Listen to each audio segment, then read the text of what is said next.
Hi guys, అందరికీ నమస్కారం. నేను మీ doctor Venkatanarayana Sharma, MD, acupuncture sciatica specialist in Eshwar acupuncture clinic. ఈరోజు మనం తెలుసుకోబోయే విషయం వచ్చి మెంతి గింజలు. ఈ మెంతి గింజలతో మనం ఏం చేయొచ్చు?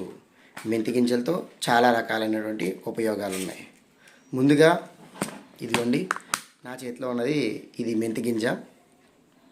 ఈ మెంతి గింజని రాత్రి కనుక నీళ్ళల్లో నానబెట్టి లేదా పాలల్లో నానబెట్టుకుని ఒక తోడుచుక్క వేసుకుని తెల్లారి పొద్దున్నే కనుక బ్రష్ చేయకుండా కానీ బ్రష్ చేశాక కానీ ఎంటీ స్టమక్తో కనుక దీన్ని తీసుకుంటే మెంతులు ప్లస్ వాటర్ కానీ ప్లస్ పెరుగు కానీ దీనివల్ల ఫెర్మెంటేషన్ చెందుతుంది. మెంతులు పెరుగులో పాలల్లో నానబెట్టి పాలల్లో వేసి తోడుచుక్క వేస్తే ఫెర్మెంటేషన్ చెంది లాక్టిక్ యాసిడ్ ఉత్పత్తి అయి సుఖ విరోచనం జరుగుతుంది.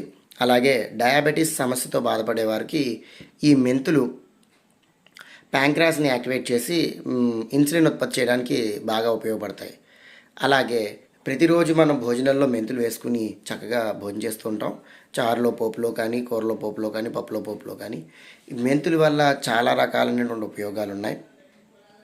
ఈ మెంతి గింజని మన యొక్క బటని వేలి ఇక్కడ గోరు పక్కన కనుక కట్టుకుని టేప్ వేసుకున్నట్లయితే C4, C5, C6 ఈ పెయిన్స్ ఎక్కడైనా ఉన్నా సరే ఆక్యుపంచర్లో, ఆక్యుప్రెషర్ విభాగంలో అంతర్భాగమైన సుజోక్ థెరపీలో ఇక్కడ మన వెన్నెముకు సంబంధించిన ఈ కాస్త పార్ట్ మెడ నుంచి ఇక్కడ వరకు ఉండేటువంటి పార్ట్ మొత్తాన్ని దీంట్లో ఇక్కడ ఈ వేలికి ఇక్కడ లింక్ అయి ఉంటుంది, బటన్ వేలికి. కాబట్టి ఈ మెంతి గింజలు కనుక ఇక్కడ కట్టుకున్నట్లయితే ఆ C4, C5, C6, C7 ఈ ప్రాబ్లమ్స్ ఏమైనా ఉంటే రెక్టిఫై అయిపోతాయి. ఇలాంటి మంచి మంచి కంటెంట్స్ కోసం please subscribe to our channel. Thank you for watching this video.